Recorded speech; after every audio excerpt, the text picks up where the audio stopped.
Shout out to Cats Pawd. A big defensive play for Montana State.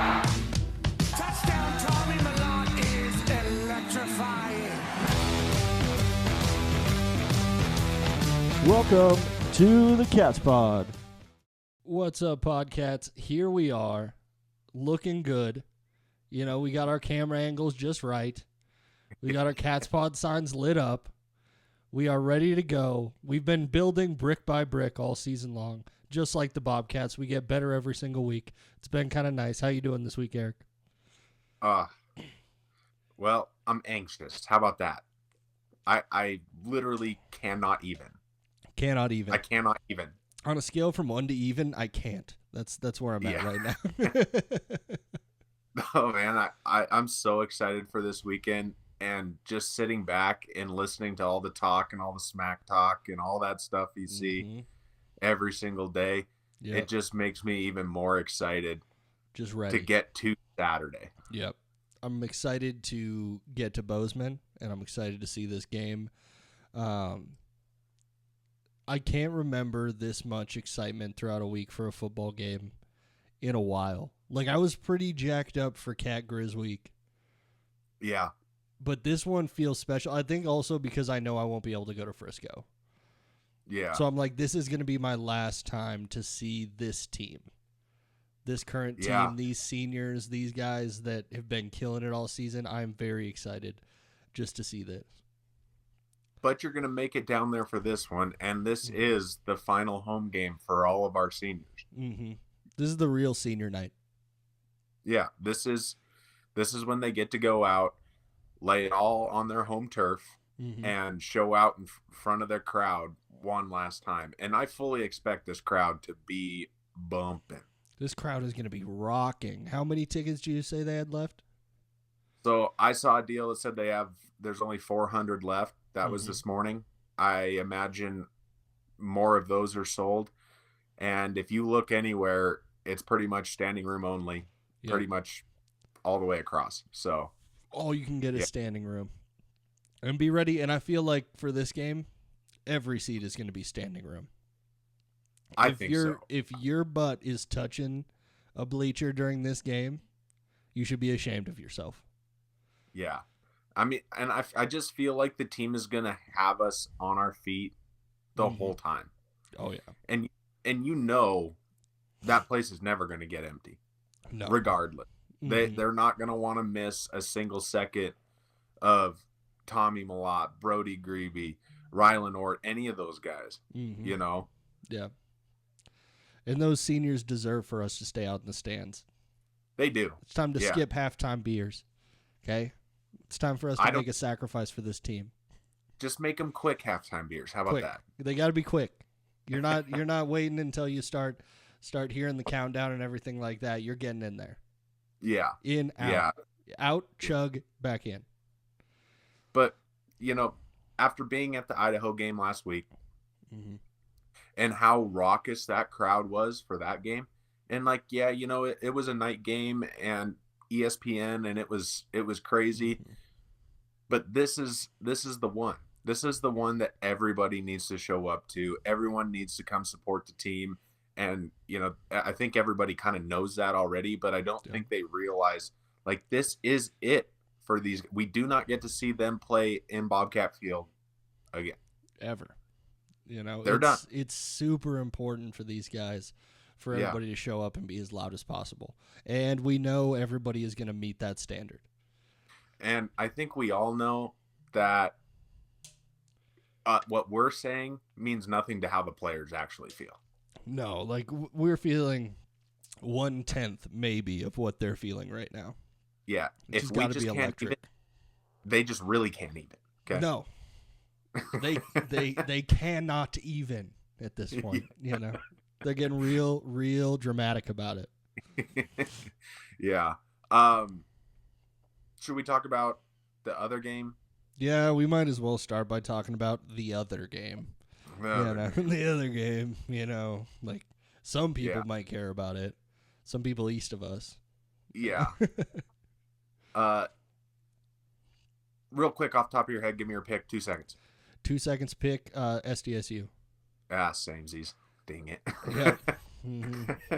Yeah, we're going to agree a little bit too much on this, I feel like. Yeah. I mean, when you look at how these two teams have progressed all season since the Dakota marker, I feel like there's only one clear team that's gotten better as the season has gone on, and especially into the playoffs, and that's South Dakota State. Like, North Dakota State is a great team that can make a lot of different things happen, and they could definitely make me eat my own words. Mm-hmm. But I just really feel like South Dakota State is just a little bit better. Yeah. Their defense is legit. They've been playing really solid football ever since they dropped that game to North Dakota State. Yeah, and they were missing Tucker Large in that, and Tucker Large is an extremely good player. Oh, yeah, for sure. I mean, he is only one player on that defense, but hey, he's legit. One player can make a massive or a massive impact when it comes to defenses, though. Yeah. It can really be an anchor point for him. Do you think there'll be more scoring in this one? Do you think the scoring will open up a little bit? I kind of wonder if it doesn't, because SDSU, I feel like their offense has gotten better and their rushing attack has gotten better. Mm-hmm. And I keep wanting to say one of the Yankees. Oh gosh, what's his name? The receiver. I can't even remember right now. But that kid is legit, like super legit. So the way he's playing and the way their rushing attack is kind of rounding into form, I kind of feel like South Dakota State will score quite a bit more than they did the last time. But, I could be wrong. North Dakota State could, once again, make me eat my words. But I don't think that North Dakota State is going to put up 21 points on South Dakota State's defense. I don't think that's that kind of game. Yeah, it's tough to call it on this one. Wild is who you were trying to think of. Wildy. There you go. Wildy. Wildy. I'm sorry. I always mispronounce his name. It's a really tough game to judge because of the quarterback matchup. It feels like there should be some more points scored in this game. But also, this is possibly the two best defenses in the country. The Cats are up there with them, but it's tough to judge because you never play similar teams. Yeah. I mean, if I was going to rank them right now, I still think the Cats defense is better, top to bottom, rangier. I don't think anybody can match the Cats defensive line. Yeah. I really don't. But I think that North Dakota State is a clear 3. They gave up 31 points to Abilene Christian. Like, let's not forget that. They did. They tried to lose to Eastern Tennessee. Is that what it was? ETSU? I know it was ETSU. Yep. But they tried to lose that game. They did lose to USD. I'm not sold on North Dakota State's defense, and I think they went through a bit of the same injury bug that the Cats did with some pretty big starters going down on defense with season-ending injuries. Yeah. But they just couldn't overcome it like the Cats have been able to. I think hands down, depth-wise, the Cats are a clear number 1. Yeah. For just how deep they are. I guess I don't know specific players well enough to judge their defenses specifically, but just judging off of past performance, which we try not to do for the most part, but you kind of have to do when it comes to these two state schools. Yeah. They've set a standard for defense. Yeah. That is impressive. I feel like my prediction is that South Dakota State is going to run the ball with authority, with timely passes to Wildy, and North Dakota State has to beat him through the air. It's going to take Cam Miller having a really good game through the air, and Lance is going to have to figure out ways to get open against a fairly talented secondary. I feel like that's the only way North Dakota State can win is if Cam Miller comes out and balls out. And, he's going to have to use his legs. He's going to have to leave it all on the line. But his arm is going to have to be on point if they even want to sniff beating South Dakota State. Mm-hmm. I think it's going to take a lot more than, 9 points or 12 points. 12-9. 12-9. I think it's going to take a lot more than 12 points to win this game. I agree. I could see this game being played in the 20s. I think that the scoring is going to open up a little bit more than it did earlier in the season. And like you said, Cam Miller is going to be a huge part for NDSU. Shamar Brown needs to not have a pedestrian game if NDSU is going to win. Because he's been having a lot of pedestrian games recently. He's going to have to play like somebody who's in the conversation for the Jerry Rice Award, who may or may not have got it fraudulently, but very fraudulently. That's for that's a conversation for a different day, So South Dakota State is -3.5. Would you take it or give it? It's a really tough line because I would have seen this game if you wouldn't have told me 3.5. I would have told you that this was a pick 'em, straight up. Yeah. I don't like laying down points with either of these teams. I would probably take the points and bet NDSU or SDSU. Sorry. I think I would agree with you, even though I feel like I feel like this could be a legit 3-point game. Mm-hmm.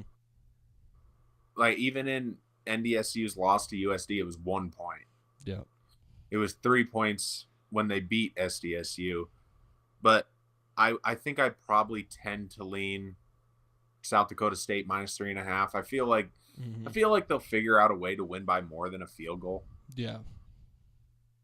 The over/under is only 48.5 on this one. Mm-hmm. And that is also a tough line to touch. Like, I don't know. It is, considering they scored 21 total the last time. Mm-hmm. It makes it very difficult to make that decision. Like, if you're gonna place a bet on this game, I don't have a clear answer for you. No, I do like. I mean, if you take the spread with South Dakota State, you get -115. Yep. If you take the money line South Dakota State, you get -185. I'd almost lean -185. Mm-hmm. If you thought South Dakota State was going to win, it's not that much worse odds. Yeah. And you don't have to worry about the points. Yeah, just go straight money line on this game. Maybe the move. Yeah. Yeah, that's kind of how I'm feeling. Mm-hmm. But I don't know. I feel like you're right. This is such a pick 'em. Yeah.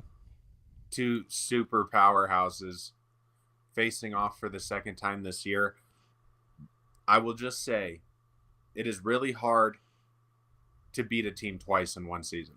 Unless you're the Bobcats. Then it's pretty easy to beat somebody twice in a season. Yeah. Pretty much. I thought we were going to be having the rematch with UC Davis and we could do it twice, but that wasn't the way the bubble bounced. Yeah. Yeah. Salud, Lan Larison. See you later, Lan. Yeah. So, I don't know. The cool thing about this game is we should know who the Bobcats are playing next before kickoff or right at kickoff. It's going to be very close, depending on how long the game goes. And who knows, we may be seeing an overtime classic out of the Dakota Marker ×2. Yeah. 10 a.m. Mountain Time. Mm-hmm. We really it should be pretty close to knowing who we're playing by kickoff of the Cats. And I believe that game is on ABC, which is big for the FCS. Yeah. A Saturday morning football, I feel like that's usually covered by a lot of other teams. I know Big Noon is when a lot of the FBS teams play.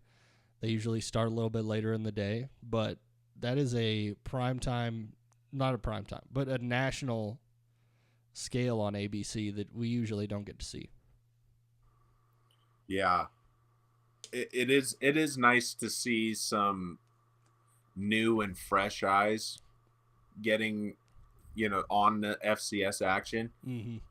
I feel like the FCS is gaining momentum at a pretty rapid pace right now with how, just there's a lot of good games, a lot, and it's not. I mean, it actually means the FCS means something. Mm-hmm. You're not playing for stupid bowls, or fighting. Most of these teams, the FBS teams, aren't even fighting for the playoffs. They won't ever dream of sniffing the playoffs. Yep. And they get stuck in these meaningless bowl games. Meanwhile, the FCS has this big bracket that totally weeds out the frauds from the powerhouses. And I feel like that's what we got this year. Every team had multiple opportunities to lose, yet the top 4 seeds made it to the quarterfinals. Yeah. I feel like the FCS gives you the most no doubt this is the best team in the country out of every championship. Because there's no drama for people that get into like the unseeded teams. There's no real drama with those ones. There's a couple teams that you could say could get put in, but for the most part, those teams just get destroyed in the first round. So your best teams in the country are the top 4 teams. You know, everything's chalk, which could be considered boring to some people, but at the same time, you are seeing the best teams, and you know they're the best teams. I mean, things went chalk, but it just means the rankings committee had it right. Oh, yeah. The selection committee nailed it. Mm-hmm. There weren't really any big upsets, but it gives, the way this playoff is formatted, is it gives everybody equal opportunity to make it. You just have to do it. Oh, yeah. And, so I kind of like this format. I like how they have it set up. The rankings and the selection committee has done, for the most part, a pretty darn good job, in my opinion. How do you feel, slight detour, how do you feel about the news that the Ivy League is going to be coming into the FCS next year for, like, the playoffs? I like it. I don't think the Ivy League is very good, but I do think the Ivy League is better than some of the teams that made the playoffs this year, like the top, the Harvard. I know there was a few years ago, Princeton was really good. Dartmouth has been in there a few times. I mean, I feel like it'll be good for the FCS to get those guys in there and see what they can actually do. Yeah. I mean, what if we take, if we get an auto bid from the Ivy League and we kick out New Hampshire? Yeah. I feel like that's a good thing. It's probably a net positive in general. And a lot of people, I don't know if they're aware of this, but the Ivy League was the birthplace of American football. Like, that's where it all started from.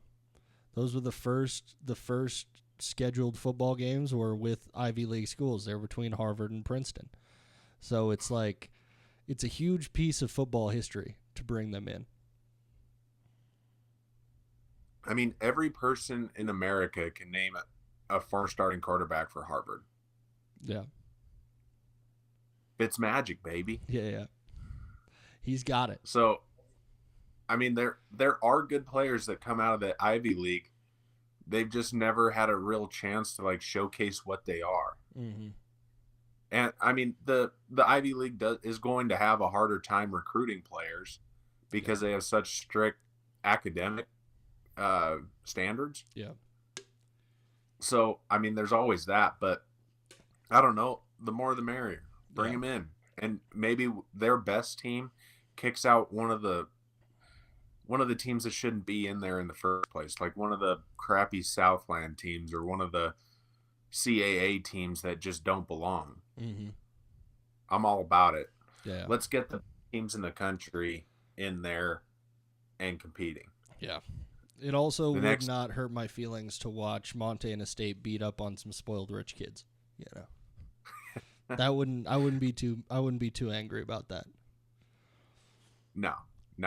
That sounds all right. Yeah. But yeah, I think it's a good thing. I'm excited for them. I think they probably want it too. I think they want to be there. Yeah. They play a whole football season for literally nothing. So yeah, it's going to be great for them that they will have the opportunity to win something more than just an Ivy League championship. Yeah. Yeah. Should we talk about what everyone wants to actually talk about? Oh yeah, definitely. I've been waiting 20 minutes. Come on. Montana State University hosts the worst mascot in football. One of the things I hate the absolute most on the ranch is the Coyotes. The Coyotes, the Yotes. Literally shoot them every time I see them. Mm-hmm. Without hesitation. And without remorse. They're a nuisance. Mm-hmm. They do stupid things. They win stupid prizes. And do my best to control the coyote population. And I think Montana State's going to do the same thing. Mm-hmm. They're going to bring out the electric calls. They're going to have the fancy coyote shooting pistols that the people build up for reasons that I still don't quite understand. They are going to... I think they're going to play a really good game against USD. I'm trying to stop myself from doing this, but I don't see a lot of drama in this game. I think they have a very solid defense, but they have been very opportunistic with turnovers against lesser teams. I will ask one favor before we get into this game any further from you. Mm-hmm. For the love of God, don't bet on it, Ben. Okay, I won't bet on it. I'm not going to bet on it. I've been staying off. Don't you bring your juju. I don't know how many people actually follow us on X, but they would notice that since the playoffs have started, I have not bet a single time because I do not want to jinx these Cats. I do not want to do it. I'm staying off of Montana Sportsbet to the Cats' benefit and also to my wife's benefit. Yeah. Yeah. I think just a quick snapshot is I just don't think South Dakota understands Montana State's offense. Nobody understands Montana State's offense. Yeah. It's so diverse, so many playmakers. I don't think that I understand that they have talented players on their defense and they're good against the run, but I just don't think they understand how diverse this offense is. No. Nobody has been able to solve the Bobcat puzzle yet. And I really don't think that South Dakota is the team that's going to be able to put the puzzle together. There's too many options. There's too many weapons. They have a great defense. They have great individual players, but I do not think that they have the cohesiveness you will need and the discipline you'll need to be able to shut down the Bobcats for 4 quarters. Yeah. I think this game is going to be like every single game the Cats have played against quality opponents. Mm-hmm. They just wear them down. Yeah. There's too much talent on the offensive line for the Cats, and they have too many different kinds of running backs. Mm-hmm. It sounds like Scottrey Humphrey will be back. Which is awesome. Yeah. He can go, between the tackles, up the middle, whatever, bang out those hard yards. Mm-hmm. And then you have Adam Jones, who can take it to the side from sideline to sideline with breakaway speed. Mm-hmm. I mean, if one of them gets tired, the other one comes in. Colson Kuhn sitting there fresh. Mm-hmm. He's had a really great playoff so far. Yeah. I have a hard time believing USD can contain this. And, I haven't watched a ton of USD, but I do know they have a potential NFL caliber defensive end that's going to be lining up across from Connor Moore. Mm-hmm. That's going to be a very entertaining battle there. Mm-hmm. But aside from him, their pass rush isn't fantastic. Yeah. So I feel like Tommy will have time back there. Mm-hmm. I mean, we've got 5 offensive linemen that are so far above average and to great that I think even if they can plug up the running lanes, I don't see them having time to get to the quarterback. I don't. I think you're absolutely correct. I'm trying to think of some devil's avocado argument for this situation, and I'm having a really hard time because a lot of the major teams a lot of the major plays I've seen from South Dakota have been in their secondary, and Tommy has not made mistakes in the secondary. I mean, 2 picks all season.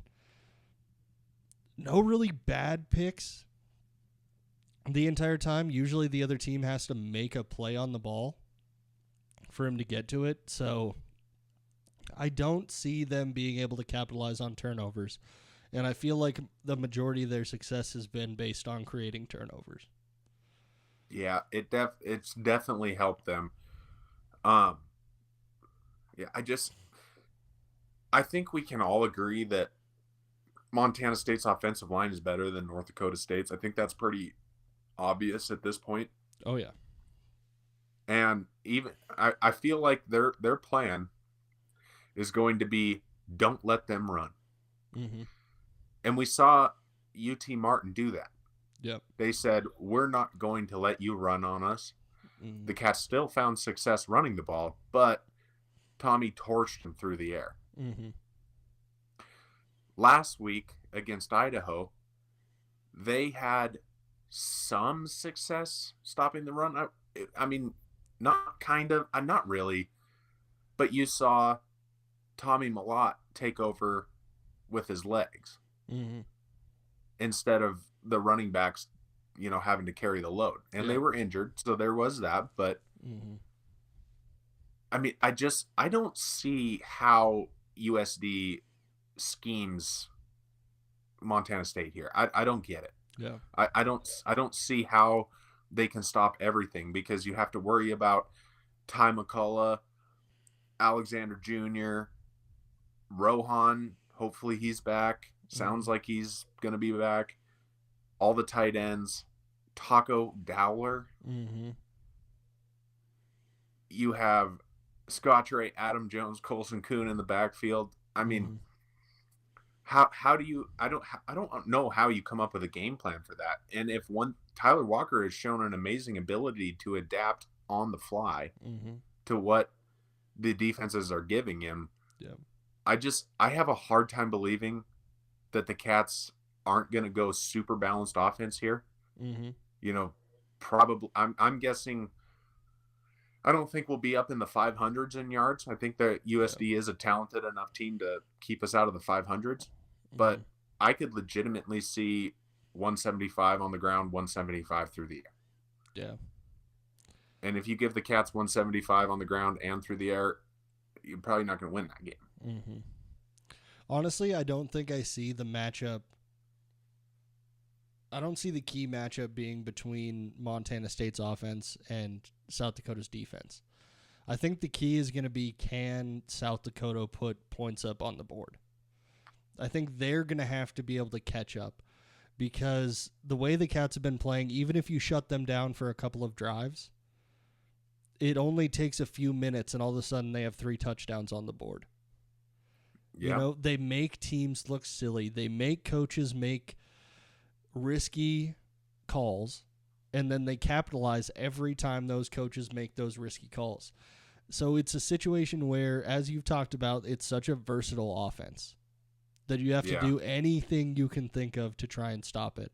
And the only way that these coaches have been thinking of ways to stop it is by trying to limit the possessions. And you can't limit possessions because you can't get your ground game going because of the defensive line of the Bobcats. They force you to pass the ball because they get you into third and long situations a majority of the game. They have you on your heels the entire game. I don't want to oversell it, but it's just I don't see any other type of team. I haven't seen any other type of team the entire season.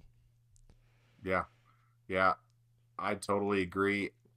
I think the only time we've ever seen the offense kind of get stale was UC Davis. Yeah. And I really believe that was the most valuable lesson they could have learned, because UC Davis is a better football team than South Dakota. Yeah, when they are all healthy. their offense went in the toilet when Lan Larison went down. Mm-hmm. I mean, he's the most important part of that entire team, and he was not able to participate for 2.5 quarters of that game. Are you as excited as I am about the Bobcats getting a chance to go up against a Missouri Valley team? I am, because it's time we shut those guys up. Yeah. This is Revenge Tour 2024, and the Missouri Valley is the last thing on the list. Yeah. Yeah. And then, if you look at South Dakota's offense, Aiden Bauman is not the most versatile quarterback in the world. No. He is not a running quarterback. Nope. He is proficient enough passing. Mm-hmm. I mean, he can get you deep, for sure. Mm-hmm. But if the Bobcats have any pass rush, it's going to be a long day for Aiden Bauman. Yeah. Now they have 2 running backs that are both over 1,000 yards. Mm-hmm. So they have a pretty good offensive line, but they lost 2 offensive linemen in that game last week. One of them came back in at the end. Mm-hmm. So he's probably good, but there hasn't been any word on the other one. Yep. So there's a potential that they could be starting a backup O-lineman. We'll see. But I feel like when it comes to their running backs, that Tice is kind of the up the middle, bang them out yards. Mm-hmm. And is it Pierre, I think, is the kind of the speed guy. Yep. And to be worried about them seems a little ridiculous, Mm-hmm. That neither one of those guys are even close to Lan Larison. No. And we've already played them and won. Mm-hmm. So, and watching the UC Davis, South Dakota game, they kind of just forgot about Tice.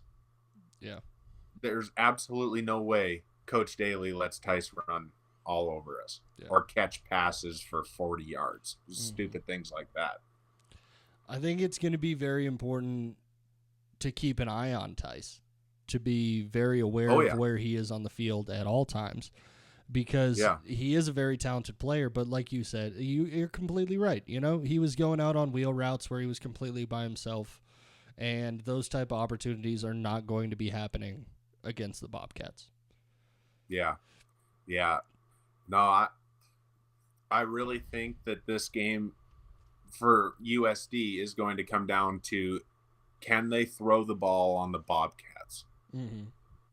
And I feel super confident in our secondary. I think the key matchup to watch is how South Dakota's tight end will do against our linebackers. Yeah. Because he is supposed to be extremely good. He's finally healthy. He has missed last couple games. Mm-hmm. He's finally good to go. And I feel like that's going to be the match to watch. If we can control him, I just don't see a way that South Dakota can get us. Yeah. It's there's a lot of talented players on this team. It's just such a hard thing to... There's nothing to pick apart on Montana State. Offensively, defensively, special teams, there's absolutely nothing to pick apart. So I don't know where they find the gaps to have success in this game. I think, like I said before, you got to limit possessions and you got to try and get your running game going. I don't know how they're going to do that in ways that everyone else this season has tried and failed at.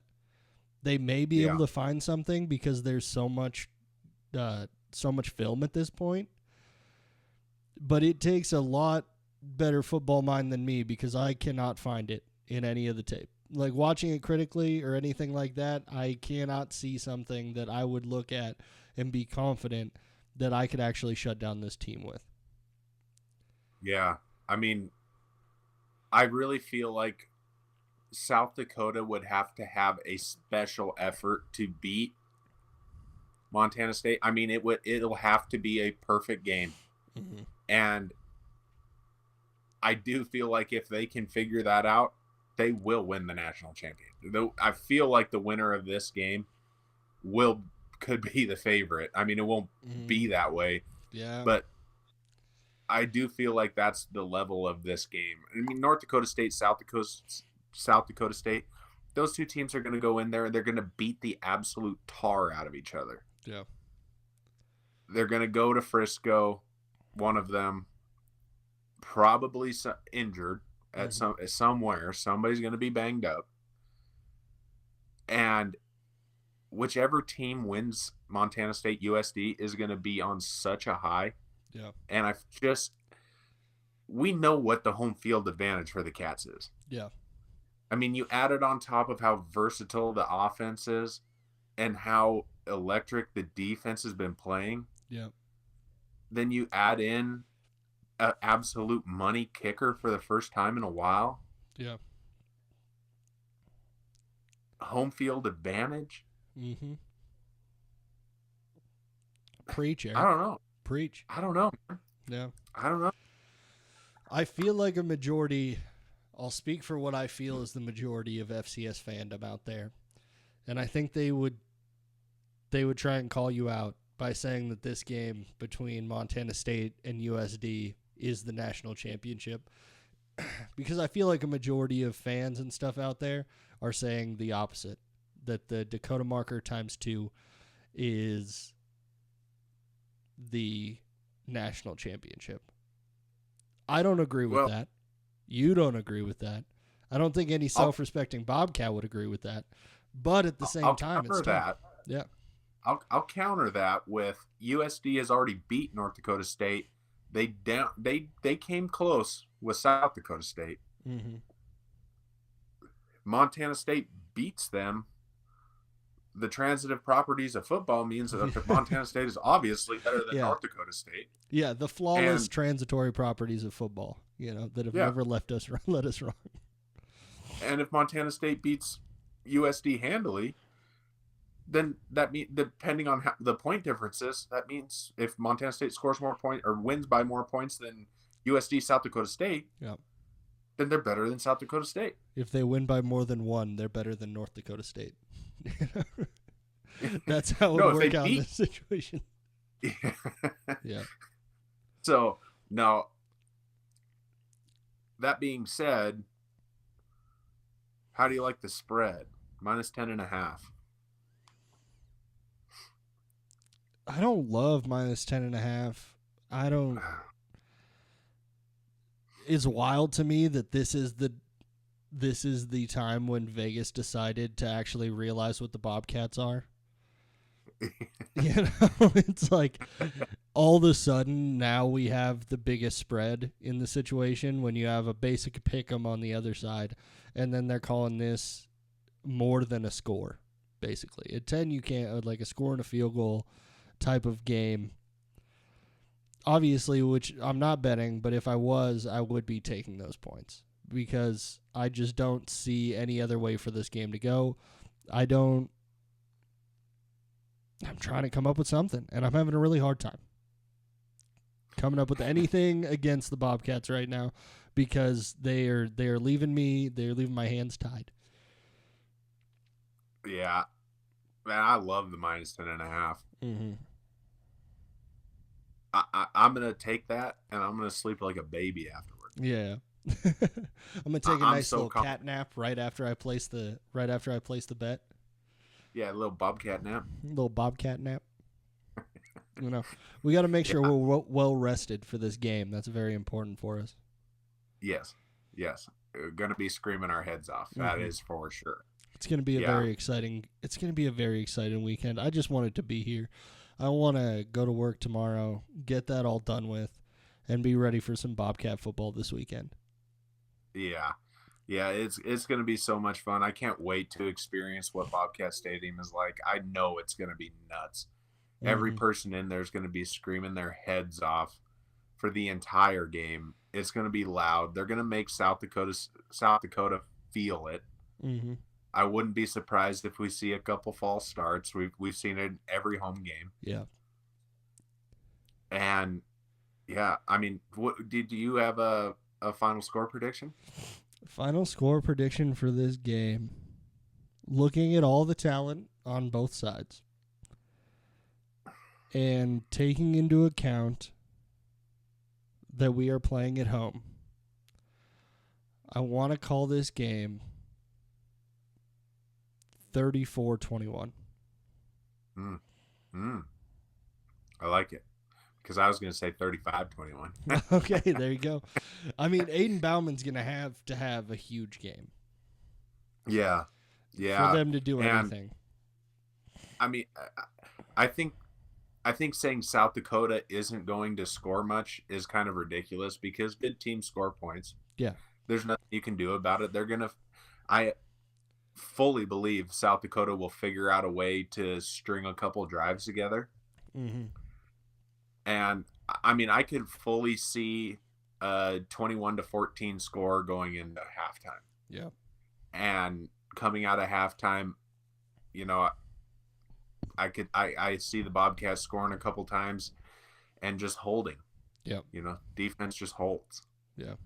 Because the only reason I believe that is because it's what I've seen every single week. Yeah.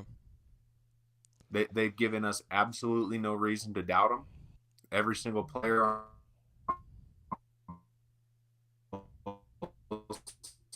the ball, you know, basically, you know, just kind of all they've done is make you trust them. Yeah. To get it done. Mm-hmm. Yeah. That's where I'm at. I can't wait. Yeah. I cannot wait. Yeah. It is a super exciting week, super exciting weekend. We're focused on 1-0. We are not overlooking what is happening this weekend. We are very excited for just this game and nothing in the future. You know. I mean, I may have booked my tickets to Frisco already, but we're not talking about that. Stop. They can't know about it, you know. 1-0. 1-0. 1-0. But I don't know how you could make it to Frisco without booking it in advance. So. Yes. Yeah. Exactly. Mm-hmm. I know. We've got 8 Bulls to picture in the morning, and then I'm out. There you go. That is nice. I got to get that kind of schedule, you know.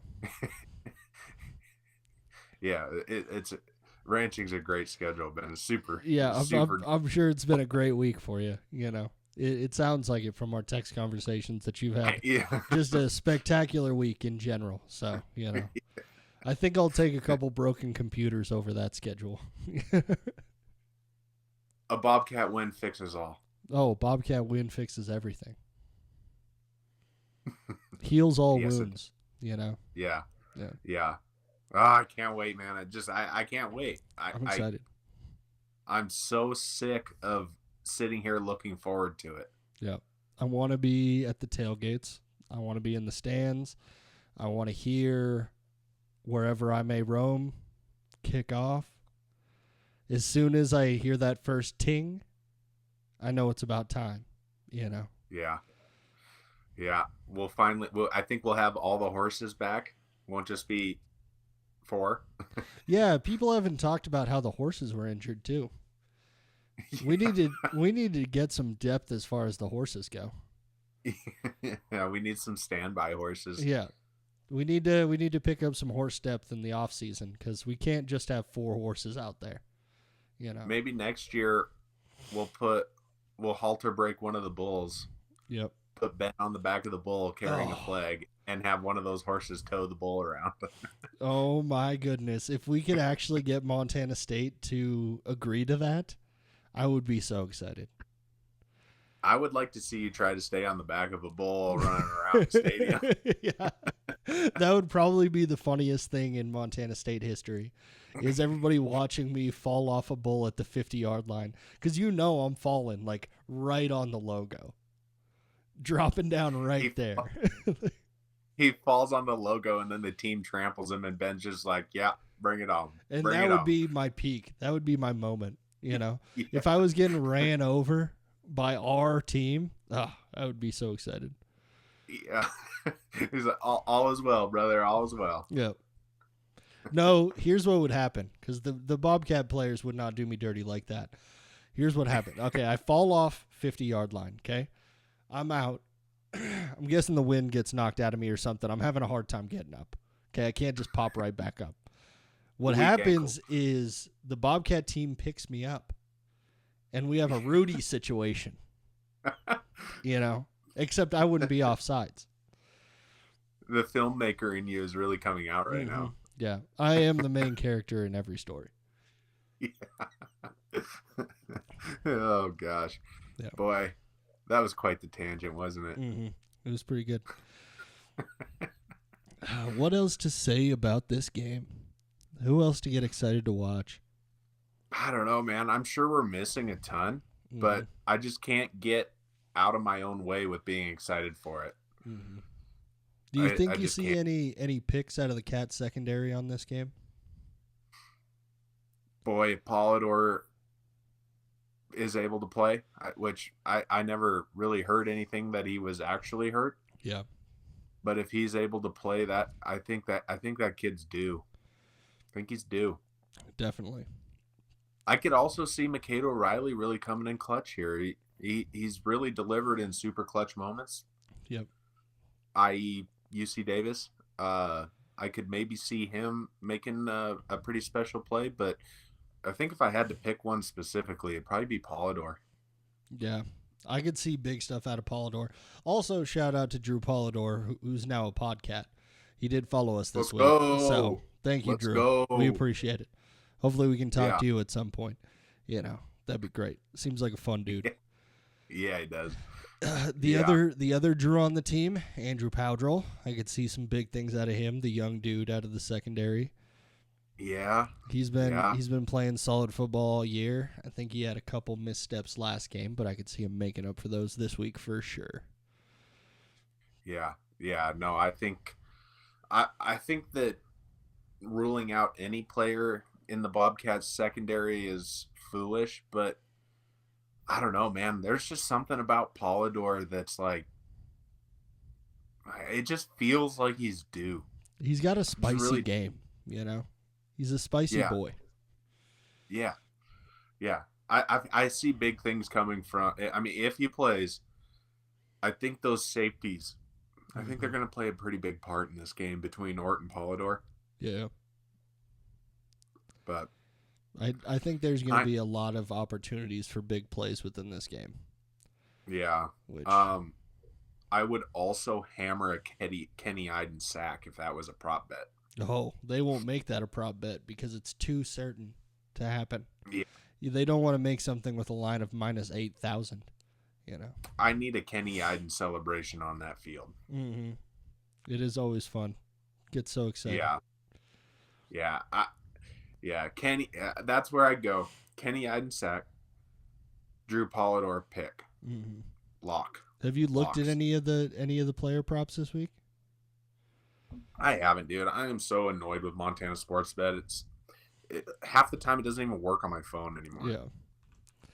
It is. They updated the app and somehow made it worse. Yeah, it's not good. And I also got a new phone, and it's difficult. Oh, yeah. It's difficult since you had to give up the potato. Yeah, this phone, I don't know. I know everyone else been doing this for like the last 3 years, but I just started. So for anybody who doesn't personally know Eric, he is upgraded from an iPhone 2 to like an iPhone 12. He's done a full 10-year update. It's the 15. Oh, okay. So you went from an iPhone 5 to an iPhone 15. You went a decade on one phone, which is to tell you that he is a man that does not give up, and he is very committed all the time. Yes, absolutely. Mm-hmm. I'm on it. I am not seeing. I see a Brody Grebe sack, McCade O'Reilly 5+ tackles, Rylan Ort 5+ solo tackles, okay. Rylan Ort 1 pick, McCade O'Reilly 1 pick, Taco to return a touchdown. We'll be placing that. Yep. And Mikado Riley, 5+ total tackles and 1+ pick. Mm-hmm. So pretty much the exact same as we're used to on those. Yeah, there's a lot more progressive stuff I'm seeing on the website, at least. Yeah, but yeah. Outside of that, there's nothing super juicy. I kind of like this Tommy Malott 15+ pass completions for plus 105. That's not too bad. But he doesn't. I don't know. There's a lot of games where he gets between like 10 and 12 completions. Because they don't throw the ball a ton in some games. But I also like this Taco Dowler 40+ receiving yards at plus 125. That's not bad at all. Yeah, that is actually a pretty good one. I'm not hating it. The one I'm seeing that's popping out to me right now is Rohan Jones, anytime touchdown scorer, minus 111. Oh, I didn't even see that. I think that's a lock. If Rohan has been on the bench for 1 week, he wants to get back into the end zone again. Oh, here we go. Both teams to score 1+ field goal in each half. Oh, so then you need 4 field goals. It's kind of an awkward one. Only 1 in each half, though, from each team. That's plus 1,200. Mm-hmm. That's not terrible. For odds-wise? I would have to look at how many times field goals are actually kicked in these games. Because you need both teams to make one. I don't know if they both take 2 in a game. Maybe. I don't know. I'm not really sure. Not sure about that one. They haven't sold me on that one, but. Tommy Malott 1+ passing touchdown is minus 2,000 if you want to get frisky. Might have to. Do they have the ever-present 2 rushing touchdowns, 2 passing touchdowns for Tommy that has lost me more money than anything in the world? Yes, they do at plus 750. Yeah, there we go. I got to put some money on it, Every time they have it, I got to put some money on it.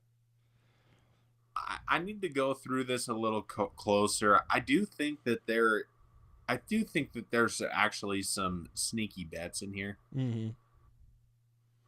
I really don't. I don't hate them. I guess Yeah. I need to look at the anytime touchdown scores. Yeah. For anybody who really knows at this point, though, if you want to get the picks, if you're really here looking for the picks, got to follow us on X. Yeah. You get the picks. If you want the juice, I'll hand it to you. I have been pretty good. Unfortunately, with how late we left to the game, I did not get to place any last week, but the ones I would have placed both hit. Yeah. Both of them. I am 100% on bets that I was going to put down and never did. Okay. Yeah. Okay. Yeah. Mm-hmm. Yeah. It'll be a good time, man. So I think we need to get me on a bull riding in to Bobcat Stadium, and B, make you an honorary member of the Juice Squad somehow. I love both of those so much. Both great ideas. I only have great ideas. That's the thing that sucks about being me. Yeah, I love both of those. I have absolutely no idea how to make either one of those happen. Mm-hmm. But maybe if we just manifest really hard. Yeah. I just want to see one goal line carry from Eric Lauver. Oh, no, I don't. One I don't goal line carry. Okay? You don't believe you don't believe in Connor Moore? You don't believe in Marcus Weir? Dude, I spend like half my life running from stupid black cows. Yeah. I don't want to run from football players too. You don't have to run from them. You're running right at them. Goal line. Yeah. They hand you the ball. Big Ben. All you got to do is get 1 yard. They hand you that ball. You got to get 1 yard. That's it. I'm not Mr. 6'4", 6'5", whatever you are, Ben Christians. That's you don't want a running back to be 6'5". I would have to be a tight end trying to catch a pass in the end zone or something like that. Okay? You are built and you have the size. Actually, you're probably a little too tall to be a running back as well. But, you got you're stockier, Yeah. Got a nice center of gravity you're on steady. you. You're steady. You can get low. You can get under that line, and you can get in the end zone. I believe in you. Yeah. I'm pretty sure if I took one hit, like Scotch Ray hit, I'm pretty sure I'd just be done. I wouldn't want to play anymore. Yeah, but hopefully you're in the end zone. You don't have to play anymore. You just got to get that one touchdown. Yeah, that's why I'm a fan and never was a player. Yeah. Yeah, it can be like that sometimes, Yeah. Oh gosh. Boy, this has escalated, hasn't it? It did get away from us real quick there. Anything else you want to say about this game before we let everybody go? Let's get serious for a second. Okay. We got to pack that stadium. That's the only thing I have to say at this point is we have to make it as hard for South Dakota to come to town as we possibly can. The weather isn't going to do it for us. Yep. We have to be loud. We have to make it very uncomfortable for them. Mm-hmm. That's it. That's what I got. You got to bring the noise this weekend. That's about it. Show up, bring the noise. Show a Dakota team what a full house looks like. Because we're pretty sure they don't know what that looks like. Exactly. Yeah, they're used to playing in a tiny little dome that holds like 7,000 people. Mm-hmm. I hope that we triple that. Oh, yeah. I think it's going to happen. I do too. Mm-hmm. I do too. And what I really hope is that, 4 minutes left in the fourth quarter, they're blasting Moni Moni on those speakers. Mm-hmm.